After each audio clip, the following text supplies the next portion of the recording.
Hello everyone.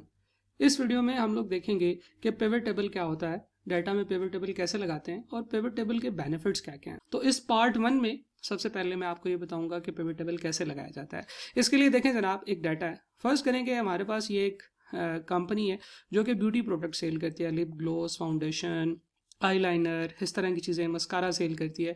अब इनको cell करने के लिए उन्होंने डिफरेंट टाइप के सेल्स एजेंट रखे हुए हैं। बेट्सी है, हेलगन है, एशले है, और हमारे पास एक सिस्टम से हमने ये सेल्स का तमाम डाटा निकाला है, जिसमें डाटा इस तरीके से आ रहा है कि सबसे पहले है जी सेल्स नंबर, यानी कि जैसे ही एक सेल रिकॉर्ड होती है सिस्टम में, उसको एक नंबर असाइन कर दिया जाता है। ये की वैल्यू होती है जो कि हर सेल्स के लिए अलग होती है। ये किसी भी दो सेल्स को सेम सेल्स आईडी नहीं दिया जा सकता, राइट। सेल्स एजेंट का नाम है कि कौन सी सेल्स एजेंट ने किया है।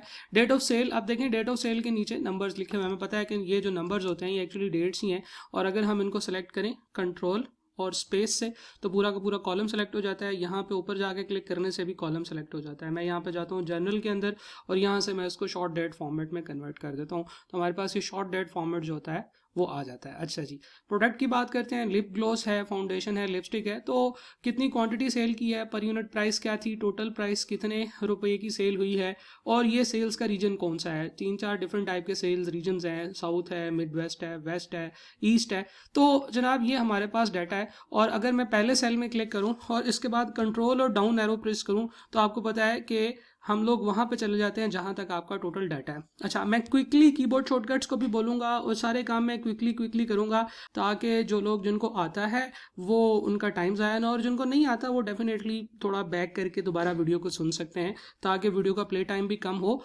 और आप इजीली इन चीज़ों को समझ भी सकें। तो कंट्रोल डाउन प्रेस करूंगा तो मैं एग्जैक्टली लास्ट सेल्स आइटम पे चला जाऊंगा। There are total 1900 sales item, लेकिन क्या वाकई ही 1900 सेल्स आइटम्स हैं? आप यहाँ से कंट्रोल और शिफ्ट अप एरो प्रेस करोगे तो आप सबसे पहली वाली जो है ना वो रो तक इसको सिलेक्ट कर दोगे, फिर कंट्रोल को छोड़ देंगे और डाउन एरो प्रेस करेंगे तो ये देखें जनाब, मेरे पास एक सिलेक्शन हो गई है जिसमें 1872 रोज हैं और 1 कॉलम है, यानी कि 1872 हमारे पास सेल्स आइटम्स हैं जिनके बारे में हम लोग इन्फॉर्मेशन लेना चाह रहे हैं। अब जल्दी से इसके ऊपर जो है वो हम लोग इंसर्ट करते हैं पिवट टेबल। लेकिन पिवट टेबल को इंसर्ट करने से पहले आपने ये देख लेना है कि आपका कोई भी ऐसा कॉलम नहीं होना चाहिए जिसका हेडर ना हो, राइट। फॉर एग्जांपल, अगर मैं ये सेल्स रीजन का हेडर गायब कर दूंगा तो पिवट टेबल इस चीज़ को अंडरस्टैंड नहीं कर पाएगा कि यहाँ पे क्या लिखा हुआ है, राइट। तो इन दोनों चीज़ों के बाद आप टेबल के अंदर हैं तो आप कहीं पे भी कंट्रोल शिफ्ट और स्पेस प्रेस करेंगे तो ये पूरा का पूरा टेबल जो है सेलेक्ट हो जाएगा, right. There is another keyboard shortcut, आप टेबल के अंदर हैं कंट्रोल ए प्रेस करें सिंपली तो भी तमाम का तमाम टेबल जो है वो सिलेक्ट हो जाता है। अच्छा जी, आपने तमाम टेबल सेलेक्ट करने के बाद इंसर्ट पे क्लिक करना है, इंसर्ट से पिवट टेबल पे क्लिक करना है। तो इसको सेलेक्ट करने का फ़ायदा ये होगा कि जो जितना डाटा आपने सेलेक्ट किया हुआ है वो सारा का सारा इस रेंज में आ जाएगा। जस्ट ओके पे क्लिक करेंगे तो आपके पास ये एक नई शीट आ जाएगी। इस शीट में देखें आपके पास पिवट टेबल आ रहा है और साइड पे पिवट टेबल फील्ड्स आ रही हैं। अब यहाँ से असल गेम स्टार्ट होती है, ज़रा गौर से देखिएगा। हमारे पास यहाँ पे data drag field between areas below, 4 different type के एरियाज हैं, फिल्टर्स, कॉलम्स, रोज और वैल्यूज, राइट। ओके, हम लोग ये चीज़ देखना चाहते हैं कि हमारे डाटा सेट के अंदर से सेल्स एजेंट वाइज सेल्स जो है वो कैसे है। तो जनाब, हमें एक ऐसा टेबल चाहिए जिसमें रोज में आ रहे हो सेल्स एजेंट का नाम, ठीक है जनाब, मतलब इनके नाम आ रहे हो और यहाँ पे इनकी टोटल सेल्स आ रही हो, राइट। तो इस टेबल को बनाने के लिए हमें क्या करना पड़ेगा, हमें दोबारा से इस टेबल पे पिवट टेबल पे जैसे मैं क्लिक करूंगा साइड पे ये वाली चीज़ें नजर आना शुरू हो जाएंगी। ये जो सेल्स एजेंट का नाम है इसको पकड़ के ड्रैग करके, तो जैसे आप इसे ड्रॉप करेंगे आप देखेंगे आपके पास एक टेबल का पहला कॉलम बन गया है जिसमें सेल्स एजेंट के नाम लिखे हुए हैं। तमाम सेल्स एजेंट जो इस वक्त हमारे इस डाटा सेट में हैं उन सब के नाम यहाँ पे लिखे हुए आ गए। इसके बाद हम लोगों ने टोटल प्राइस पे क्लिक करना है, इसको क्लिक करके छोड़ना नहीं है, इसको ड्रैग करके मैं ये वैल्यू में ले आऊंगा, राइट।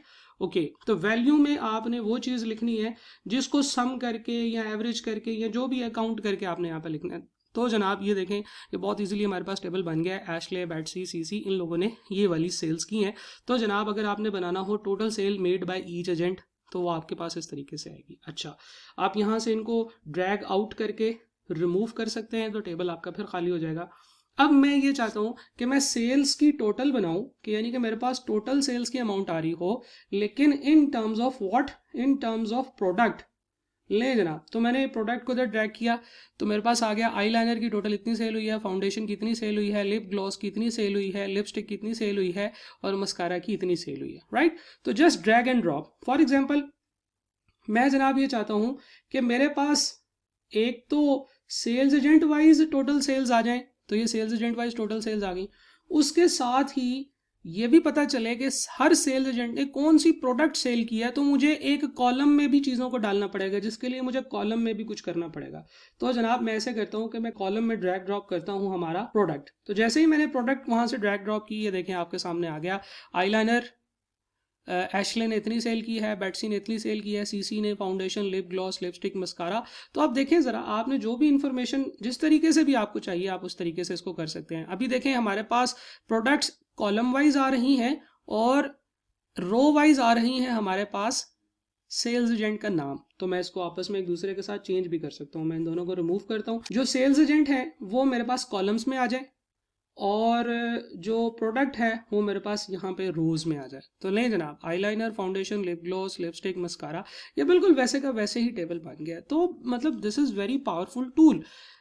पिवट टेबल ने आपको ये काम करके दिया कि you just have to define column, rows and values जिनको आपने काउंट करना है, और उसके बाद आपने मतलब जब आप यहाँ पे वापस आएंगे तो इस वक्त यहाँ पे आपके पास वो टेबल बन चुका होगा।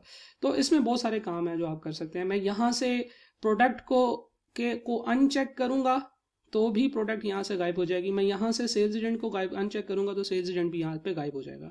अब देखें, आपने इसी शीट को डाउनलोड कर लेना है, इसके ऊपर प्रैक्टिस करनी है। Total sales made by each agent, total sale made by each agent product wise, या total sales made by each agent region wise, total sales made by each agent region wise. तो मैं total sale यहाँ पे है मेरे पास, मैं इसको भी ड्रैग करता हूँ, दोबारा से बनाते हैं। टोटल प्राइस को यहाँ पर रखा, जो टोटल प्राइस हमने सेल्स की हैं। और अब हम क्या बना रहे हैं, हम बना रहे थे total sale made by each agent region wise. तो ऊपर मेरे पास रीजन आना चाहिए, तो ये यहाँ पे कॉलम में मेरे पास रीजन आ गया और यहाँ पे मेरे पास सेल्स एजेंट आ गया। तो आप देखें सेल्स एजेंट रीजन वाइज हमारे पास टोटल सेल्स यहाँ पे बन रही है। आगे चलते हैं, number of transaction made by each agent in each reason. तो जनाब देखें, यहाँ पे आप टोटल प्राइस को सम कर रहे थे तो आपके पास ये आंसर आ रहा था। आप यहाँ से इस एरो पे क्लिक करके वैल्यू फील्ड सेटिंग में जाके इसको सम की बजाय काउंट कर दें। तो जब आप काउंट कर देंगे तो आप ज़रा देखिए कि वो सिर्फ और सिर्फ काउंट करके आपको बता रहा होगा कि एशले ने ईस्ट में 51 दफ़ा सेल्स की हैं, हेलगन ने साउथ में 61 टाइम्स सेल की है। तो देखिए मतलब दिस इज़ वेरी इजी। आपने सिंपल यहाँ से वैल्यू फील्ड सेटिंग चेंज करनी है, सम की बजाय इसको काउंट करना है। आप एवरेज, मैक्स, मिनिमम, प्रोडक्ट ये सारा कुछ कर सकते हैं, अभी सिर्फ काउंट के ऊपर रहते हैं। तो दिस इज़ द टेबल जो कि उसने हमसे यहाँ पे रिक्वायर किया हुआ था। अच्छा आगे चलते हैं, number of transaction and total sales made by each agent region wise. अच्छा बड़ा इंपॉर्टेंट, बड़ा मजे का टेबल बनने वाला है। देखिए मैं सारा कुछ पहले गायब करता हूँ यहाँ से। तो जनाब एक तो मुझे रीजन वाइज चाहिए, तो मैं रीजन को जो है ना वो यहाँ पे डाल देता हूँ। दूसरा मुझे चाहिए एजेंट वाइज, तो वो मैं यहाँ पे डाल देता हूँ। ओके अच्छा जी, आगे चलते हैं। नंबर ऑफ ट्रांजेक्शन्स भी चाहिए और टोटल सेल्स भी चाहिए। तो मैं जनाब यहाँ से सबसे पहले टोटल सेल्स को यहाँ पे कॉपी पेस्ट करूँगा, तो ये देखें हर एक की मेरे पास टोटल सेल्स आ गई। ओके, इसके बाद मैं दोबारा टोटल प्राइस को कॉपी करके यहाँ पे पेस्ट करूँ। देखें एक दफ़ा टोटल प्राइस यहाँ पे आ चुकी है, दूसरी दफ़ा भी मैंने कॉपी करके यहाँ पे पेस्ट कर दिया, यानी कि ड्रैग करके ड्रॉप कर दिया। अच्छा, और दूसरी वाली को मैं चेंज कर रहा हूँ अब सम की बजाय काउंट पे। तो ये देखें जनाब, मेरे पास सम ऑफ टोटल प्राइस आ गया। एशले ने ईस्ट में सम ऑफ टोटल प्राइस है 7773.53 और ये टोटल 51 ट्रांजेक्शन्स है। तो ये एक ऐसा टेबल बन गया है। डेफिनेटली इसमें ये जो ईस्ट है ये इन दोनों के ऊपर ईस्ट ईस्ट है, ये दोनों मिड वेस्ट की हैं, ये दोनों साउथ की हैं, ठीक है। तो आपने एक ऐसा टेबल बना लिया है जिसमें टोटल सम भी आ रहा है और टोटल काउंट ऑफ वैल्यूज़ भी आ रहा है। मैं ज़रा टेबल को थोड़ा छोटा कर लूँ ताकि आपको एक ही जगह पे नज़र आए। और इसके बाद मैं यहाँ से इन तीनों को सेलेक्ट करके रैप भी कर लेता हूँ। अब ऐसे है जनाब कि पहले है ईस्ट, ईस्ट की है सम ऑफ प्राइसेस एंड ईस्ट की है काउंट ऑफ प्राइसेस। यानी कि एशले ने ईस्ट में 7773 की सेल्स की और ये टोटल 51 ट्रांजेक्शन्स हैं। बेट्सी ने ईस्ट में 7,865 की टोटल सेल्स की हैं, ये टोटल 64 ट्रांजेक्शन है। अब ये तो मज़ा नहीं आ रहा। देखें, पहले सम आ रहा है, फिर उसी का काउंट आ रहा है, फिर सम, फिर काउंट, फिर सम, फिर काउंट। मैं ये चाहता हूँ कि पहले सब के सम आ जाएं और फिर सब के काउंट आ जाएं। तो ये देखिए ज़रा जनाब, मैं करने क्या लगा हूँ। देखें, ये वैल्यूज़ हैं और सेल्स रीजन है, यानी कि पहले सेल्स रीजन वाइज आपका डाटा सॉर्ट होता है, फिर उसके बाद हर सेल्स रीजन में वैल्यू वाइज उसको सॉर्ट होता है। मैं सिर्फ और सिर्फ ये सेल्स रीजन को यहाँ से ड्रैग करके नीचे लेके जा रहा हूँ। तो जैसे ही मैं इसको ड्रैग करके नीचे करूंगा, मेरे पास देखें डाटा अब टोटल प्राइस पहले आ रही है और काउंट ऑफ प्राइस बाद में आ रहा है, यानी कि नंबर ऑफ ट्रांजेक्शन्स हर एक की बाद में आ रही हैं और टोटल प्राइसेस हर एक की पहले आ रही हैं। इसमें भी मैं अगर ये चाहता हूँ कि टोटल प्राइस बाद में और काउंट ऑफ टोटल प्राइस पहले आए, तो सिंपल यहाँ से इसको ड्रैग करके मैं ऊपर करूँगा, तो ये देखें जनाब मेरे पास इस तरीके से रिपोर्टिंग बन जाएगी। तो मतलब देयर इज़ नो लिमिट कि पिवट टेबल जो है वो कितना पावरफुल टूल है। अभी हमने सिर्फ कॉलम, रोज, वैल्यूज़ की बात की है, अभी हम फिल्टर की तरफ गए ही नहीं है कि फिल्टर में हम लोग क्या क्या चीज़ें कर सकते हैं। तो एक टेबल है, इसके अंदर हम लोगों ने इस तरीके से वैल्यूज़ बना दी। इवन ज़रा देखिएगा, इसी टेबल को हम लोग एक और तरीके से भी बना सकते हैं। मैं ये जो सेल्स रीजन है, ये सेल्स एजेंट के नीचे जाके पेस्ट कर दूँ, ठीक है जी। सेल्स रीजन वहाँ से निकल के यहाँ पे आ गया। अब ज़रा गौर से देखें, मेरे पास एक ऐसा टेबल बन गया है जिसमें एशले है, एशले की टोटल नंबर ऑफ ट्रांजेक्शन्स आ रही हैं और टोटल सम ऑफ ट्रांजेक्शन आ रहा है। फिर ईस्ट, मिड वेस्ट, साउथ और वेस्ट ये एशले के नीचे आ रहा है, जो इसका समझ लें कि सब ग्रुप बना हुआ है। मैं इसको जब माइनस करता हूँ तो एशले जो है वो क्लोज हो जाएगा। बेटसी, सीसी, इन सब को मैं एक दफ़ा क्लोज कर देता हूँ। तो अब देखें, मेरे पास एक टोटल ट्रांजेक्शन एक टेबल बन गया है जिसमें एशले की टोटल नंबर ऑफ ट्रांजेक्शन्स आ रही हैं और टोटल सम ऑफ ट्रांजेक्शन्स आ रहा है यहाँ पे। ऑब्वियसली हम यहाँ पे इसको चेंज भी कर सकते हैं। यहाँ से मैं रो लेबल से जाके किसी भी एक की वैल्यूज़ को देख सकता हूँ।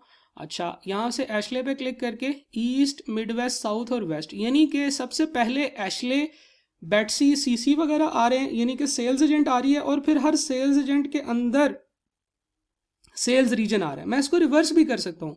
अगर मैं ये चाहता हूँ कि सेल्स रीजन जो है वो पहले आए और हर सेल्स रीजन के अंदर मेरे पास हर सेल्स एजेंट का नाम आ रहा हो, तो ये देखें, ये जनाब ये मेरे पास बिल्कुल ऐसे आ रहा होगा कि ईस्ट में टोटल इतनी ट्रांजेक्शन हुई है, ईस्ट में किसने कितनी कितनी ट्रांजेक्शन्स की हैं, तो ये जनाब मेरे पास ईस्ट में ये ट्रांजेक्शन्स आ रही हैं।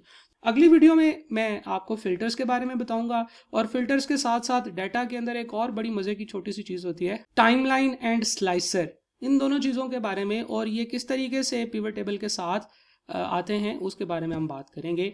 Thank you.